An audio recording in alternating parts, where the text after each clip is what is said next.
the Son, and of the Holy Spirit. Amen. Our Father, who art in heaven, hallowed be thy name. Thy kingdom come, thy will be done, on earth as it is in heaven.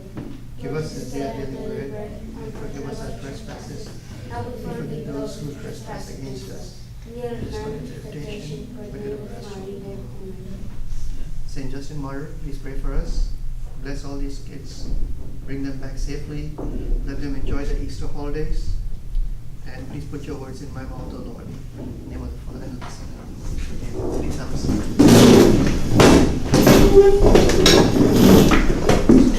One more time before we begin. Next 2 weeks, no class. Okay? So we come back April 11th. Alright? Okay, this is probably one of the most important classes that that we will be going through, which is called the Passover. Without the Passover, there's no Christian religion. Okay? The whole of Christianity, or what Jesus did for us, is based on the Passover. If you don't understand the Passover, you're not going to understand anything, and us going to church is probably going to end up becoming meaningless. So please pay attention. Like I was telling some of them before everybody showed up, is that it's a lot of information, and I want my train of thoughts not to get disrupted. So please, if you have any questions, just keep them in your mind. And before the class ends, 10 or 15 minutes before, I'll give you a chance to ask questions. Okay? And whatever questions you have, hopefully I'll be able to answer it. So are we ready to begin? Okay. So when we look in the book of Genesis, the book of Genesis tells us that when God created the sun, the moon, and the stars, okay, the word he uses there is moedim. And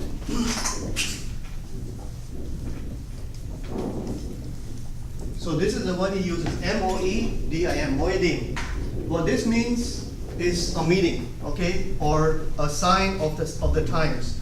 So when we say that, when we think of that, the Bible says that God created the sun, the moon, and the stars as a sign for the seasons and the times. We think of the seasons as summer, winter, fall, and winter, spring, summer, and fall.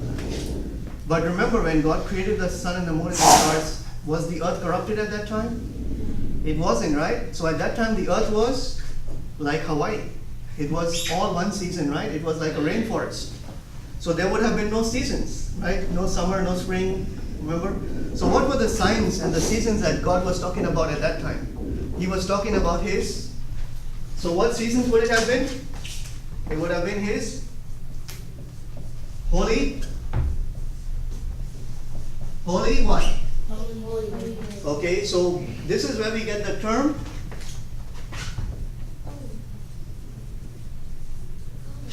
holidays from. Now, do you understand where holidays come from? Because that's a day when we are off, when we get rest. Okay? So it would have been a sign for God's holy days. Okay? So keep that in mind. So what God did was that he took the year, and we don't look at the year in a linear way, which is like a starting point and ending point, because the year goes around in a circle. Correct? Yeah. It goes around in a circle. So we don't think of the year as a line. Think of the year as a circle. Okay? And so we have 2 points on the year. Okay? And basically this whole year is based on the same liturgical year that we as Catholics follow. Okay? Which would be, what would it be here? The birth of Christ, which would be what? The birth, which would be what? Christmas. Right? Christmas. And what's the second most important? Easter. So even though it's okay, so think of the year as far as we are concerned as Christians, our year is divided into 2 parts, which is the birth of Christ and the death and burial and resurrection of Christ. Okay, so we are breaking our year up into Christmas and Easter. The rest of the year follows in what we call ordinary time.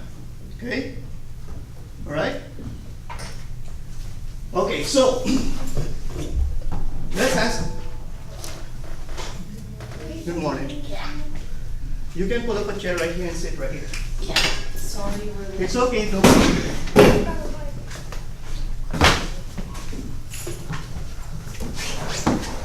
So as far as God is concerned, God doesn't want us to remember spring break. He doesn't want us to remember winter holidays and when school breaks. What is more important to God? It's His holidays, right? Because this points us towards God. All right. So why did God break the year into this way? You know why? Because when He was putting the Jews into the land of Israel, which was a land of promise, right? That's why it's called the Promised Land. Why do we call it the Promised Land? Because it was promised to Israel. That's why we call it the Promised Land, because God gave that land to them in a fulfillment of His promise. Okay? So, the year is basically divided into two parts. And if we think about it, right, in the times that most of the people were living when the Old Testament was being written, what was their year based on? Because most of the people at that time were what? What would their occupations have been? Cavemen. After they progressed from cavemen, what else did they become? Maybe pioneer. Okay, so let's look at the progression of man. Okay, so first they were cavemen, right, living in caves. So how would they eat? What would they eat? They would be hunters. They would be hunters, right? Hunter gatherers. But after they have passed the caveman stage, what did they learn to do? Stay in one place. Stay in one place. But how were they able to stay in one place? By building houses. By building houses. But just by building houses, if supposing we go into the desert and we build a whole bunch of houses there, and can we live there? No. Why? Because there's no Water. and what else? No food. So what would be the two most important things for us They learn where to settle. to settle? But how? Yeah, but where water and food. Yeah, but what would their occupation have been? What would men at that time have to be able to do in order to be able to settle in a certain place? Adapt. Adapt. What else? Think. What else? Oh. What would they have to do? Like as far as their job?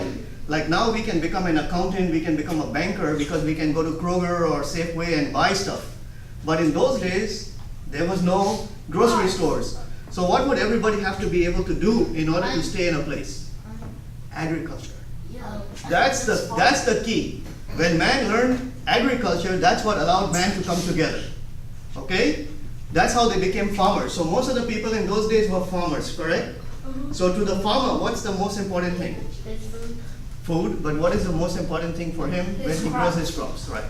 So if you're not close to the river, if you're not close to the river or source of water, what are you totally dependent on? Water. Water from where? Rain. Rain. So this is what this whole circle of the year is based on. It's based on the former rains and the latter rains. So the former rains are the rains. I'm sorry. The former rains are the rain that comes down from heaven around Easter time, and the latter rains are the rains that come down during Christmas. Okay. So basically, the crops that are grown in Israel are divided into these two seasons. Do you all understand?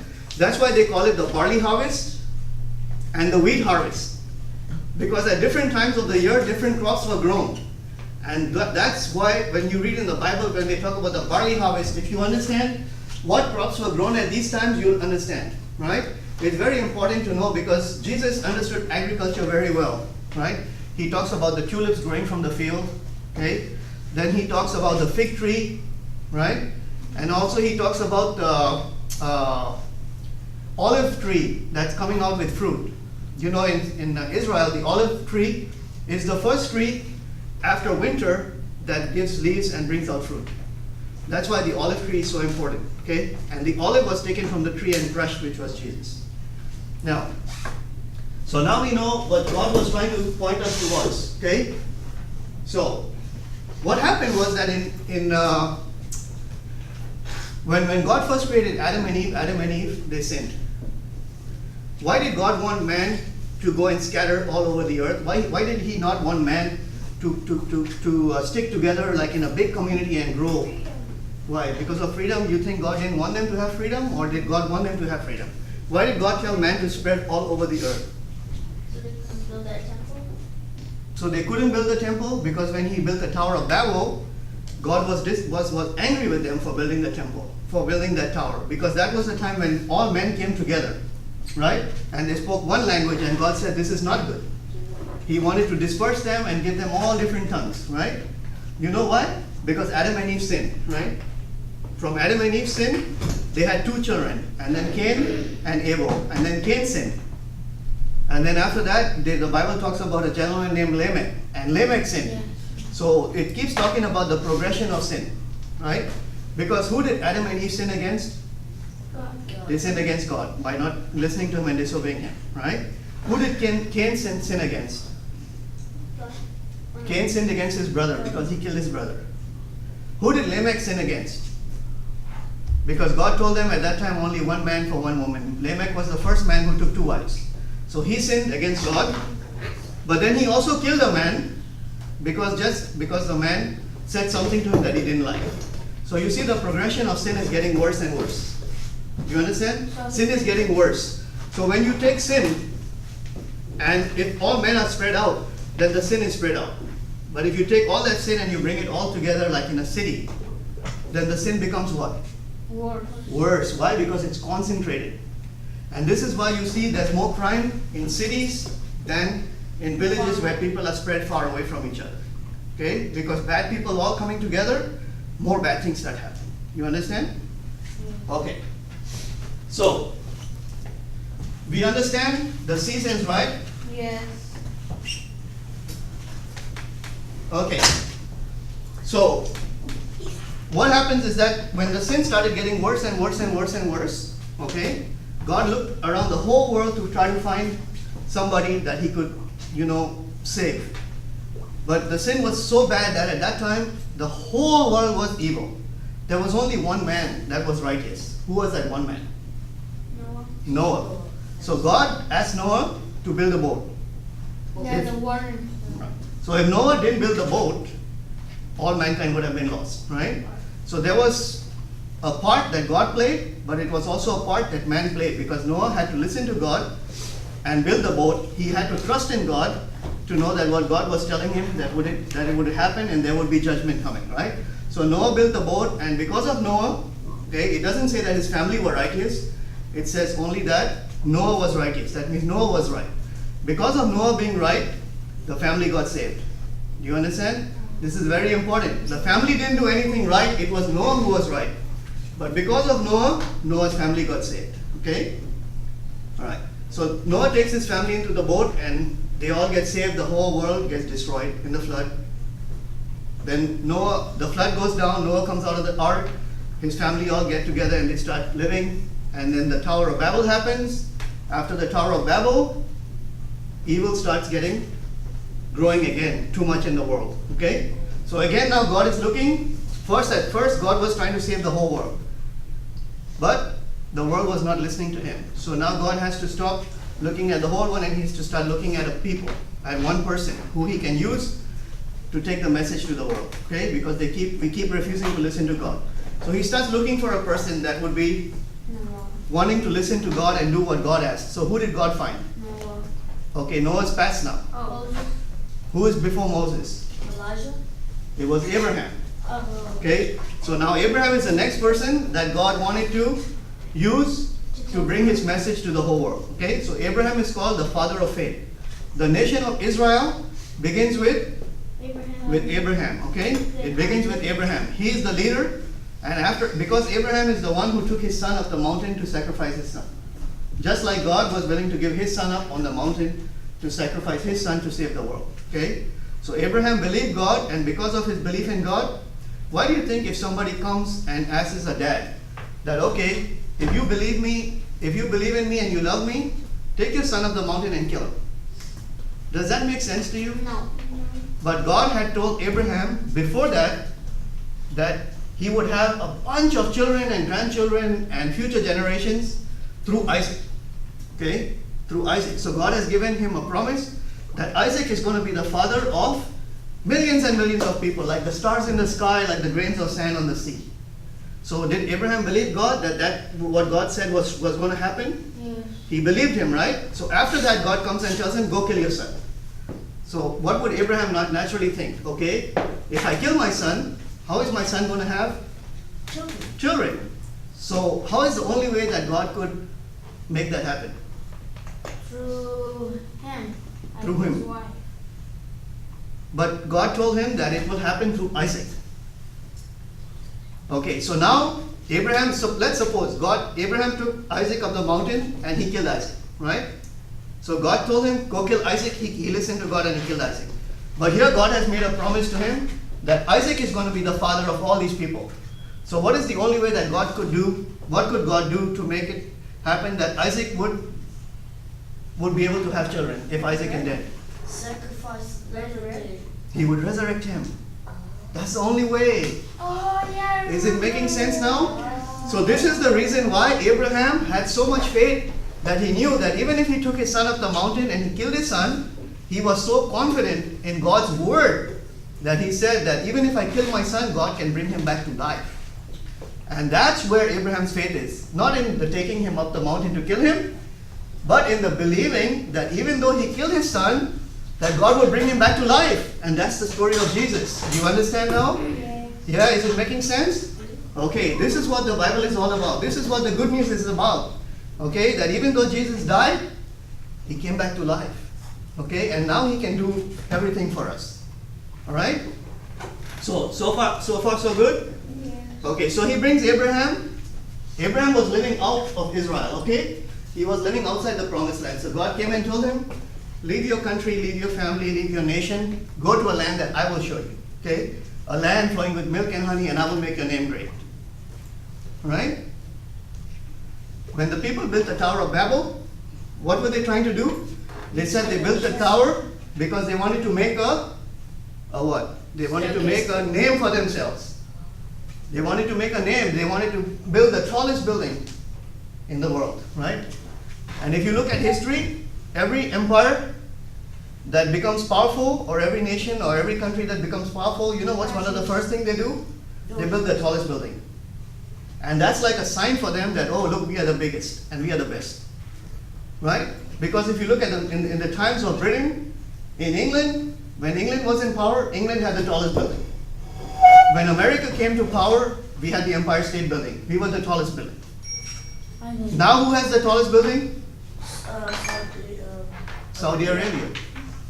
So where's the power shifting right now? To the Middle East. Because it's the tallest building in the world called Burj Khalifa or something like that. And the next tallest building is where? New York. I mean, Chicago. No. Where's the next tallest building?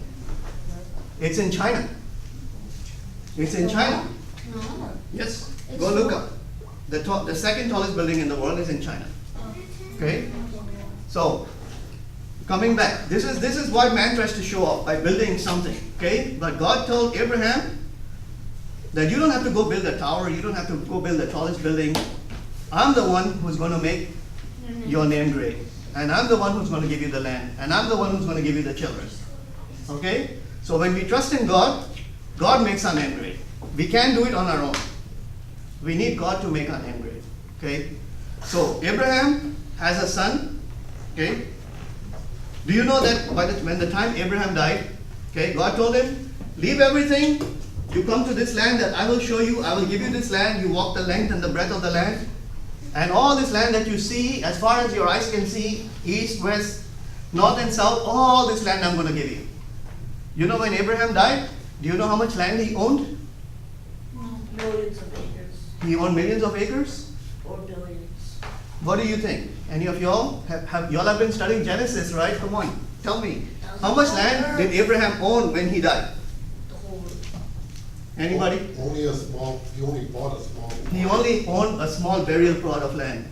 It was just one little cave that he bought from the people living in that land in order to bury his wife. That's all he owned. And this is what God promised him. But do you think that Abraham ended up owning the land? Yes, he did. Because he didn't get it, but his future generations did. Because David came and David owned 1/10 of what God promised him. Still, David at his highest only owned 1/10 of what God promised. Okay? So there's still 90% left of the land that they have not conquered yet. Alright? So, why I'm taking you on this long story and on this long history, because I want you to understand from Genesis, how did it happen that the Passover came to be, okay? So I'm giving you a story so that you'll understand why we needed the Passover. So Abraham had Isaac, right? Then Isaac had 2 sons. Jacob and No. Who did Isaac have? Which 2 sons did Isaac have? Abraham had 2 sons too. It was Ishmael and Isaac, right? And then Isaac had 2 sons. What were the sons of Isaac?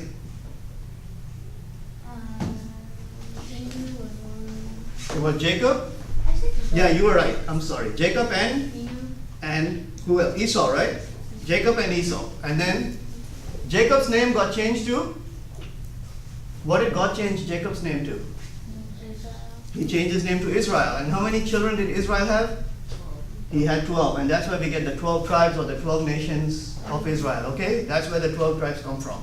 And what was the name of one of the sons of Israel? What was the name of one of the sons? Joseph. Joseph. And what was Joseph famous for? his dream telling. For his dream telling. So what happens was that Israel was living in the promised land, right? And here's Joseph, and Joseph has 11 other brothers. And every time he goes to his brothers and he tells them, I had a dream, and even though I'm younger than you, but I'm going to be over you. And they got jealous and angry. So they took him and they threw him into a pit, and they wanted to kill him or let him die in the pit.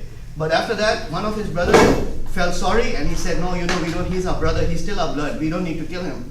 So when the slave traders came by, the Arab slave traders, they picked him out of the cave and they sold him as a slave. Okay? And then those slave traders, they took Joseph. Where did they take him? They took him to Egypt. Okay? So now you understand? So Abraham, he comes up around, okay, to the promised land. Okay? Now they're all living in the promised land. But from the promised land, now God uses their brother's enmity to take Joseph and put him into Egypt. Okay? So God uses the brother's anger to take Joseph and move him into Egypt. So now Joseph is living in Egypt. Okay, he was a slave, and then he ended up in prison for 3 years. Okay, after he was in prison for 3 years, then the Pharaoh had a dream, and Joseph interpreted the dream, and then the famine hit, and 7 years of good times, 7 years of famine. And when the famine hit, then Joseph's family came to Egypt looking for food. Okay, and then Joseph tells his family, come on, move over here so we can have a lot of food to eat, so you don't have to be there in the promised land starving. So this is how the Israelites ended up in Egypt. Okay, so the Pharaoh, he loved Joseph, and Joseph has saved the whole world basically at that time, because he had saved up enough food for the whole world to eat, and everyone was coming to Egypt to buy food so that they could take it back to their families to live. But now several hundred years have passed, right? To be exact, about close to 400 years have passed. And the Israelites living in Egypt have started growing and growing and growing, and they've become a huge multitude of people. So there are lots and lots of Israelites. So now the king, he gets, the Pharaoh gets nervous. He says, wow, the Israelites are getting too numerous in number, right? That's when they kill the babies. Yeah, when they started killing the babies. Because why did they want to kill the babies? They wanted to control the population, right? So if they kill the babies, they can decrease the numbers, right? Because the babies will grow up and have more babies. So they started killing the babies. But why did they want to kill only the male and not the female babies? Because without one. Without one, you can't have the other. And the second reason is that the women, the Egyptians could have married them and turned them into Egyptians. But the males, they didn't want the males to survive, because the males could make more Israelite babies. So they killed all the male babies, right? They start killing all the male babies, okay?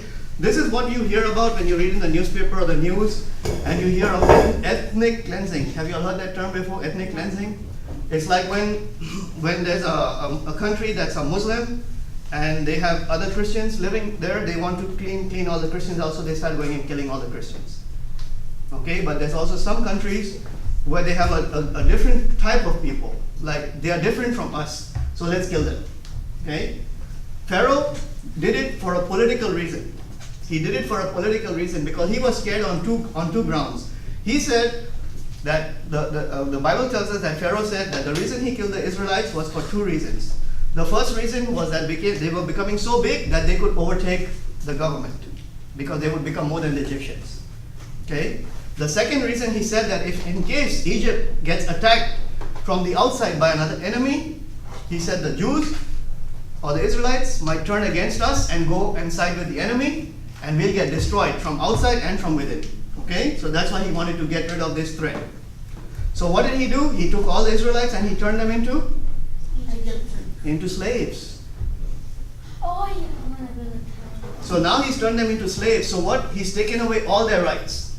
Then that's one more. They work, but they get no money. If they don't do what they're told, they're whipped. They're killed. Their babies are taken away from them and thrown into the river for the crocodiles to eat. If somebody treats you like that, what would you feel about those people? Would you feel love for them or would you feel hate? Hey, If you got a chance, would you kill them or would you say, oh, you're my brother? kill. Kill them, right? So this is the condition that Israel was in. They were groaning because they were making them work from morning to night, no proper food to eat. They were putting a lot of pressure on them. And then the Jews, the Israelites started, when they said, they looked around at each other and they said, you know what? Right now there's nothing we can do to save ourselves. We can't help ourselves. We can't free ourselves from this. So what is the only thing you can do when you reach that stage? What do? Pray. You pray. You call out to God and ask God for help. Right? So now they are praying to God and they're asking God for help. And it says in Exodus that God heard their prayers. And God says, okay, I'm going to send you a savior. Moses. Okay. So we see who is the first savior? Savior, Moses, right? Yes. Who else was the savior? Joshua. See, Moses only brought the Israelites, he brought them out of Egypt into the wilderness where they were still roaming around in the wilderness, but they never entered the promised land. No. Okay, who was the one who took them into the promised land? Joshua, because Joshua was the one that made them cross the river Jordan and go into the promised land. So, these two are both a picture of Jesus. Okay? These two are both a picture of Jesus. Moses is a picture of Jesus at his first coming. Joshua is a picture of Jesus at his second coming. When Jesus comes back, that is when Jesus will come in the form of Joshua to lead us all into the promised land, which will be heaven. Okay? So for the first thing God showed himself was what? As a what? Savior. Savior. So the very next thing after Joshua, when we are reading the Bible and we are going through the Bible, what is the very next thing that happens after the Savior? Israel ends up with judges, right? Then comes the Government. No. President. Prophet. so the judges were who? The judges were like Samson and all of the judges, correct? Guys, are you all still with us, right? Yeah? So the judges, and then after that comes the prophets, starting with who? Starting with Samuel, right? And right after the prophets come who? Kings. The kings, which starts with Solomon and David. And look, this is the same progression that God will shows himself to us. When Jesus first came, he came as a Savior. The next thing that Jesus will come at his second coming will be what? Judgment. When he comes to judge the world. Okay? When he's going to come to judge the world. When Jesus comes as a prophet, he's going to say, because he's speaking whose word? God's word. God's word to the people, not the people's word to God. Okay? So that time there's going to be no priest, because the priest asks God to forgive. The prophet comes with condemnation. That's when the bad people are destroyed. Do you understand? So Jesus is going to come. He came first as a savior. Then he comes as a judge. And then the last thing will be what? King. Jesus is going to establish his kingdom and he'll be a king ruling forever and ever. So you see the Bible is also in the same progression that we see Jesus coming on earth and doing his work. Is it making sense? Yes. Yes? Okay. So now we have all of the Jews, all of the Israelites as slaves in Israel. Correct? So who's the savior that's sent to them? Moses. So Jesus tells Moses, God tells Moses to go to Pharaoh, and what did he tell him to do? Let the people Let the people go. Let my people go. Correct? So Moses brings 9 plagues on Egypt. Yes. Which is the when the fishes all die. Yeah, all of the plagues he brought to the Pharaoh, so that Pharaoh would get afraid and let the people go. But Pharaoh hardened his heart, and he said, no, I don't care, whatever. Who is the Lord? Who is the Lord? I don't know this Lord that you're talking about. I'm the king. I'm the Lord in Egypt. So the final punishment that came on them was what? The death of the first. The death of the firstborn, right? So what is the worst thing that could happen as far as man is concerned? It would be the what? Yes. The death of the So, firstborn. So what, as far as God is concerned, what is the worst thing that man could do? It would be the death of the firstborn. So what was the crime that mankind committed against God? It was the death of the firstborn. So who was the firstborn of God? Jesus. You see, we killed Jesus. We killed his son. You understand now? It makes sense? Okay. So God says, look, my son died for you. And instead of you honoring and worshipping my son, you treat it like it's no big deal. No salvation for you. You're going to get punished. The only way to accept God's salvation is by accepting Jesus. Do you understand? Okay. So, how did God? Okay. So look at all of the 10 plagues that were sent on Egypt. 9 of the plagues affected the Egyptians, but the 10th plague affected them personally.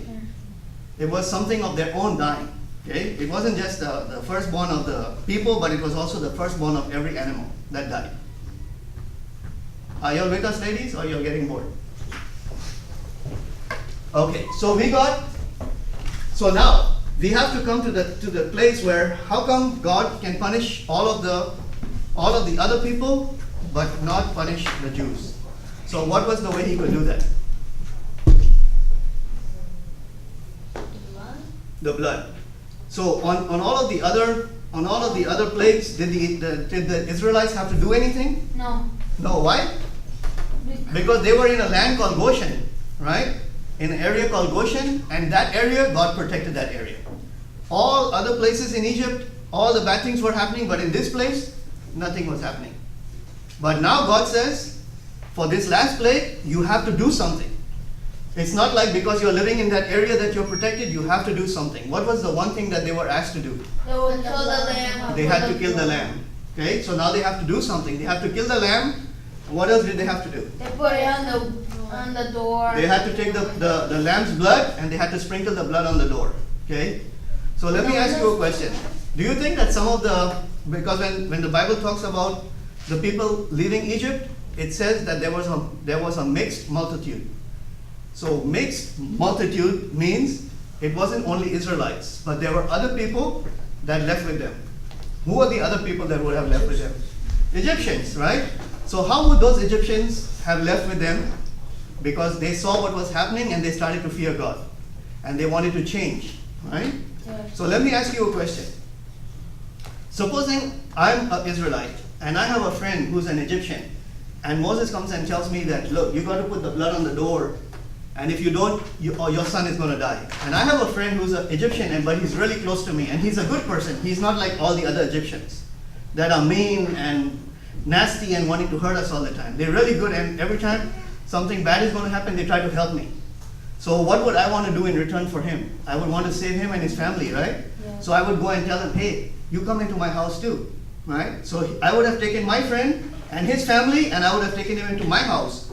So because the Egyptian is in my house, okay, would the angel of death have still stopped at my house and killed his son? No. Why? Because of the blood. So it doesn't matter who's in the house. You could be Israelite or you could be foreigner, okay, as long as it's the blood that saves. It's not who you are, but it's what's on the door. Do you understand? So when God saves us, it's because of his son, not because of whether we are good or bad. Do you understand? Okay, so it makes a difference about who we believe in, not what we believe in. Okay, who is a person. Okay, so this is where the term Passover came from. Okay, so God tells the Israelites to do this as a permanent remembrance that every year they celebrate the Passover in remembrance so that they remember and they don't forget what God did for them. This is what a memorial is. A memorial is something that we do every year to remember so that we don't forget. Everybody here so far? Okay. So Passover, why do we use the term Passover? Because it goes like from one person to another. Because when the angel of death came to the house to kill the firstborn, if the blood was on the door, he passed over. You understand? So we use the term Passover. So in Hebrew or in Aramaic, the word Passover is called Seder. S-E-D-E-R. And this is the reason why we use the term Seder meal. Now does it make sense? What they're saying when they say Seder is saying they're saying Passover. That's what it is. It's Passover. So the Passover is totally related to what? What is the Passover? When you say Passover, what's the first thing that comes to your mind? To Passover, yeah, but what? How does the angel pass over? Because of what? Because of the blood. So the Passover, blood. Okay. So through the years, the Jews evolved all the stuff that they would do at Passover. Okay. So the first thing that they would do is, like, say they were celebrating the Passover meal. Who would be the one who would be cooking all the food? It would be the woman in the house, right? The mom. So you have the mom, you have the dad, and you have the kids. Okay, so now we are going to go through the Passover meal so that you understand what the Jews do. So maybe it will make some sense and help us to understand